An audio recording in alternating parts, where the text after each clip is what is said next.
You know, I'm out and about being a big girl in the world and doing whatever. But when they asked me to come back and interview, I was like, yes, I'll do that. That's so exciting. So thank you so much for being here. This is insanely meaningful to me on so many different levels. George Carlin, who is like my idol, I absolutely adore George Carlin, was coming to speak at FDU. And so my brother got me tickets. I sat in the front row. My brother got me pretty cool seats and shit. And I've described it as like I could have balled up a tissue and thrown it at George Carlin and shattered his arm. I was that close and stuff. So when I heard that they were like, hey man, FDU wants you to come speak, it took me back to a moment in my childhood where one of my favorite people in the world, somebody I moved around the chess pieces of my life to aggregate to the point where I could actually be on a set with that guy, not just once, but a couple times. Who would you want to play you in a movie about your life? Ben Affleck. Admittedly, he's got me by like a foot and change, and he's a god. But I think, like, you know, I've done it before. Chasing Amy, he's playing Holden McNeil. Holden McNeil was just a version of myself back in 1997. So I've had Ben play me before. And he came back at Jay and Silent Bob Reboot as Holden McNeil in this kind of mini Chasing Amy sequel where we got to update it and kind of make fun of how old Chasing Amy is. So yeah, hands down, Ben Affleck. Would you be more interested in working with your past self or your future self on a project? So I love young Kevin Smith. I live the spoils of the one courageous decision that he made. This was a kid who was like, I think I can make a film. And if I did, I bet you I could be happy for the rest of my life. And he was right. Had no idea what he was doing, didn't have the experience, none of the expertise. Figured out that you just have to be good enough as long as you step toward art. Art's never going to step toward you. You step toward it. And it's how much passion you put into it. You know, we made Clerks as if it meant the difference between life and death. You know, there's a Miyazaki quote. Every director needs to believe that their story will change the world even though they know that it won't. And I know that at age 53, but when I was a 23-year-old kid making Clerks, I wanted to believe that art could save the world, that it could change the world or save the world. And I do believe that still at heart.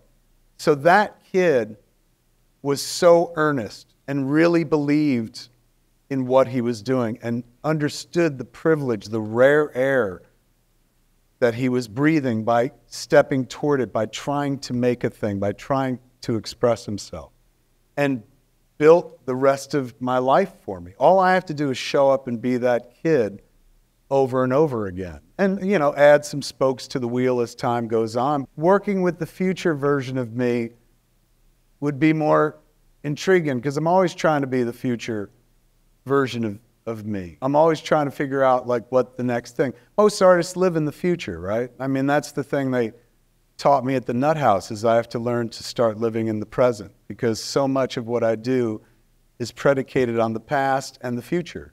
Memories of what was, because you can't really create it unless you've seen it before.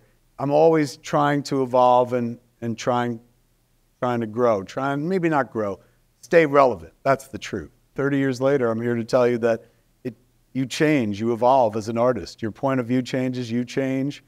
But the desire to be heard, the desire to tell a story, weird arrogance that makes you think that what you have to say is important to other people, so much so that you'll move heaven and earth. You'll put a dent in the universe. You'll find yourself saying ridiculous things like, I need to express myself. Give me $20 million and Ben Affleck, you know, and people will be like, here, quick, he needs to say something. So I look forward to collaborating with that guy. He's the guy I like working with the most, the future version of me. But in the Nut House, they told me to stay out of the past and the present. They described it thusly. The past is depression, because you can't change the past, and the future has anxiety, because we have no control over the future. They said that's why it's important to be mindful, stay in the present, breathe. Breathing is such a big deal now for me. Something I didn't do so often, so much so that like when I was sleeping, I'd wake up because I'd forget to breathe a lot. And in the Nut House, they told us breathing centers you. It puts you in the moment.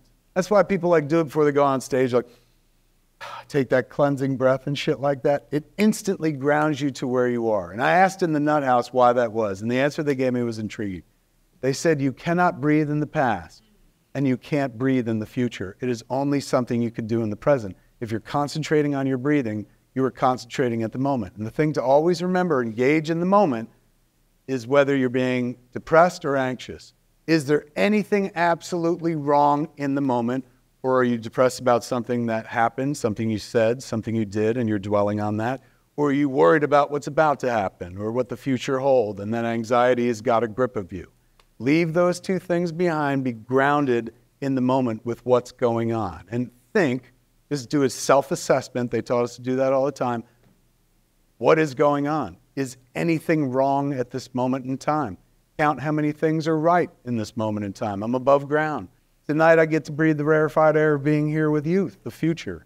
They used to tell us, like, breathe in, breathe out, and at the end they're like, you're here at Sierra Tucson, you're safe, you're chasing your miracle. That's all anybody really wants, man. That's why people get on the internet and act a fool. I get it. There, but for the grace of God, go I. I would have been that. I just wanted to be heard, not necessarily attacking somebody to do so. Everybody in the room probably feels the same way. Chances are you're not here because you're like, I just like a thing. Chances are you're here because I like a thing and I would like to do a thing.